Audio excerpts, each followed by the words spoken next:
So the dust has settled on Daredevil Born Again Season 2, and the entire game has changed. Matt Murdock is in prison and everybody knows that he's Daredevil. Wilson Fisk is in exile, and New York City is more vulnerable than ever. But the true story of the finale isn't just about the fall of these two titans. It's about the reunion that it forces.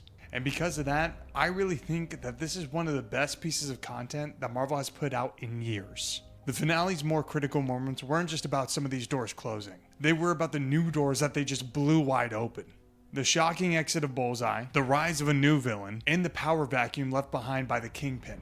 And these are all part of a larger design. This wasn't just a season finale, this was a call to action. And today I'm going to connect the dots for you on how this finale doesn't just set up Matt's future as Daredevil, but how it was an important part to set up Jessica Jones and Luke Cage reuniting, forging a new team for a new saga. But first, let's establish the foundation. Marvel and Disney Plus made it official. The Netflix show's history stands. Every fight, every loss, it all happened. This not only became undeniable when they added it to Disney Plus, but just with the continuation of Daredevil in Born Again.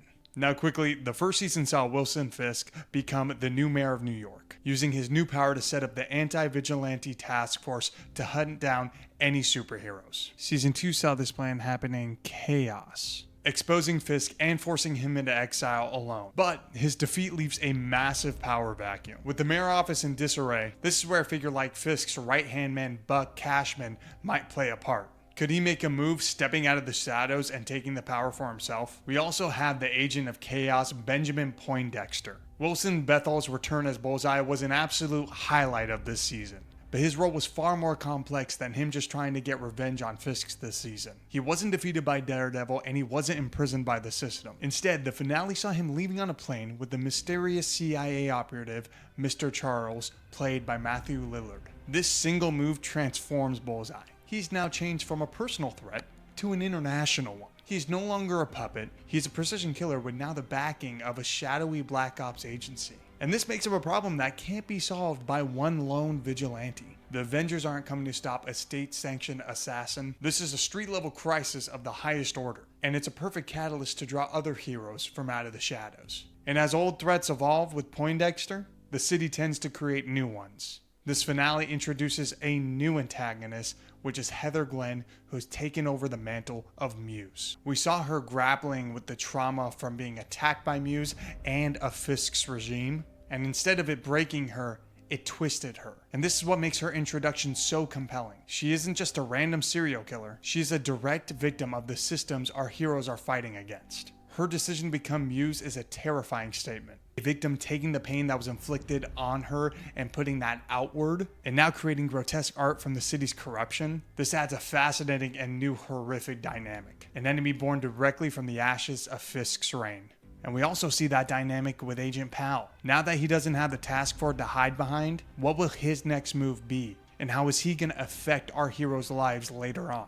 The difference is, one of these characters was warped into a monster, and one has always been that way. And I have to say, Matt's choice to reveal his identity was absolute peak. Not only the way he did it, but the reasoning behind why he exposed himself. And to see him dominate in the courtroom after the fact really brings me back to the Daredevil series on Netflix, and just how amazing those courtroom scenes were. But now with him behind bars due to that, the city needs protectors even more.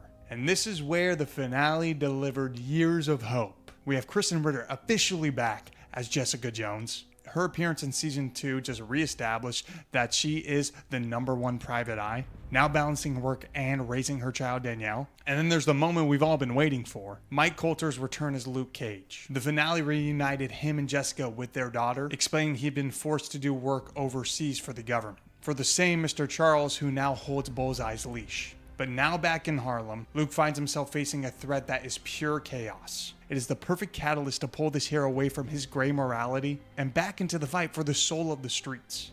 Their reunion in the finale wasn't just a cameo. It was the promise of things to come, and this is where all the pieces click into place. You don't bring back these iconic actors, confirm their shared history, and transform Bullseye into this global threat by accident. You don't create a power vacuum, introduce a potential successor like Buck, and forge a new villain like Muse without a grander plan. And the finale of Daredevil Born Again Season 2 has perfectly architected a new, interconnected, street-level universe. Because now we're looking at a multi-sided conflict. Daredevil fighting behind bars, the power struggle for the crime world in the city, and all this leads to our heroes being drawn together by necessity. This isn't just a setup for Daredevil Born Again Season 3. It's a blueprint for a new Defenders saga. The groundwork is all there, the pieces are on the board, and the game has begun. With Fisk out and Matt in, New York's soul is up for grabs. And with that, the Defenders are returning, rightfully so. But before they save the city, they're going to need to save each other. But what is your guys' thoughts and theories for Daredevil Born Again Season 2's finale? What were some of your key moments and key takeaways from the episode? And what do you think? Is this the beginning to the new Defender saga? Or am I out of my mind? Let me know in the comments below.